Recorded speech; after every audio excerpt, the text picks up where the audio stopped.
Shalom, selamat pagi Bapak Ibu serta saudara yang dikasihi oleh Tuhan. Kiranya berkat, damai sejahtera dan sukacita dari Tuhan Yesus Kristus senantiasa menyertai kita sekalian. Sebelum kita mendengarkan firman Tuhan dan renungan, marilah kita berdoa. Tuhan Allah Bapa yang Maha Baik, kami sungguh bersyukur atas kebaikan dan kemurahan-Mu, karena Engkau Tuhan yang selalu melindungi, menolong dan menopang kami. Terima kasih atas setiap kemurahan-Mu, ya Tuhan. Jika saat ini kami akan mendengarkan sabda firman-Mu, urapilah kami dengan Roh Kudus-Mu, agar kami dapat mengerti dan memahami apa yang Tuhan sampaikan kepada kami, agar karakter kami semakin hari semakin bertumbuh menjadi lebih baik, sehingga semakin berkenan di hati Tuhan. Terima kasih Tuhan, di dalam nama Tuhan Yesus Kristus kami berdoa. Amin.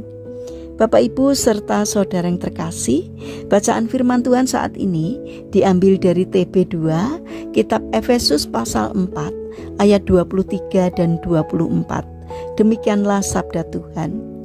Supaya kamu dibaharui di dalam roh dan pikiranmu, dan mengenakan manusia baru yang telah diciptakan menurut kehendak Allah di dalam kebenaran dan kekudusan yang sesungguhnya. Tema renungan saat ini adalah berjuanglah seperti Raja Wali. Bapak Ibu serta saudara yang dikasihi oleh Tuhan, ketika memasuki usia yang ke-40, tubuh seekor Raja Wali akan menunjukkan tanda-tanda penuaan.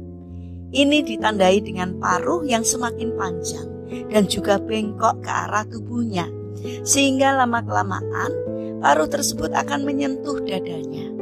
Begitu pula dengan cakar-cakarnya tidak sekuat dulu lagi karena termakan usia. Bulu-bulu sayapnya menebal, tak beraturan dan menjadi berat, sehingga sulit baginya untuk terbang dengan lincah.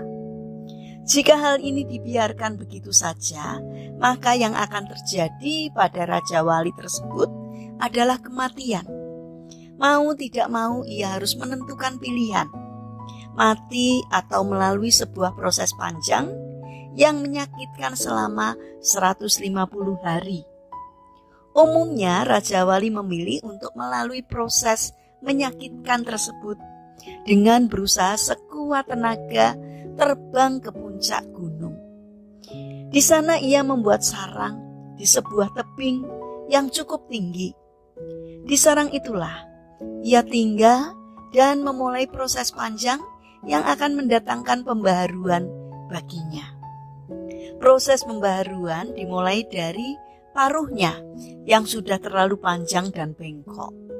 Paruh tersebut akan dipatok-patokkan pada batu sampai akhirnya paruh tersebut lepas. Setelah paruh lepas, ia akan berdiam diri selama beberapa waktu hingga tumbuh paruh yang baru. Dengan paruh yang baru itu, ia akan mencabut cakar-cakarnya. Setelah mencabut cakar-cakarnya, ia akan menunggu lagi sampai tumbuh cakar-cakar baru.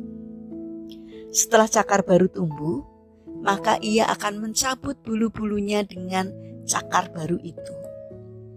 Setelah 150 hari atau sekitar 5 bulan, bulu-bulu yang baru akan tumbuh. Raja Wali kini bisa terbang kembali dengan kekuatan dan penampilan yang sudah dibaharui. Bapak Ibu serta saudara yang terkasih, ada saat-saat tertentu di dalam kehidupan ini, ada kalanya kita perlu berdiam diri untuk membuat satu pilihan penting yang akan mendatangkan perubahan hidup agar kehidupan kita menjadi lebih bermakna, yang tentu saja akan berbeda dengan kehidupan kita yang lama. Tuhan menginginkan agar hidup kita selalu dibaharui dari hari ke hari. Diperbaharui artinya mengalami perubahan ke arah yang lebih baik. Ini tentu saja dibutuhkan upaya dan perjuangan untuk meninggalkan kehidupan lama kita. Suatu perubahan sikap, hati, cara berpikir, dan tindakan yang akan menjadikan kita manusia-manusia baru, seperti Raja Wali yang telah berupaya untuk mengalami perubahan hidup.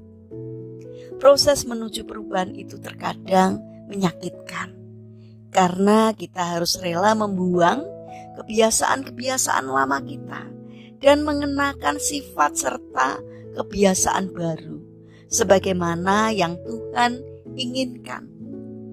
Bapak, Ibu, serta saudara yang terkasih, mari berusahalah untuk mengalami pembaruan hidup dari hari ke hari. Mari kita bangun karakter untuk selalu hidup dalam pertobatan, dalam pembaruan hidup. Mari kita berdoa. Tuhan Yesus yang Maha Baik, mampukan kami untuk melewati proses demi proses yang akan menjadikan hidup kami menjadi baru dan lebih bermakna. Saat ini kami mendoakan bagi mereka yang mengalami kesulitan hidup, kiranya Tuhan berkenan hadir untuk menolong dan memberkati mereka. Bagi mereka yang terbaring sakit, kiranya Tuhan memberkati setiap upaya yang mereka lakukan. Kiranya Tuhan berkenan untuk menjamah dan menyembuhkannya. Bapa yang Maha Baik, saat ini kami ingin menyerahkan setiap rencana dan aktivitas kami hari ini kepadamu. Berikanlah ketekunan dan semangat kepada kami dalam menjalankan karya kami hari ini. Kami mohon Tuhan yang menolong dan memberkati kami, sehingga apapun yang kami kerjakan tidak hanya menjadi berkat bagi kami, namun juga bagi sesama kami. Terima kasih Tuhan, kami percaya bahwa Engkau akan menolong dan memberkati kami. Kami serahkan doa ini hanya di dalam nama Tuhan Yesus Kristus. Amin. Puji Tuhan, Bapak, Ibu, serta saudara yang terkasih, kiranya firman Tuhan dan renungan hari ini dapat menjadi berkat bagi kita semua. Haleluya.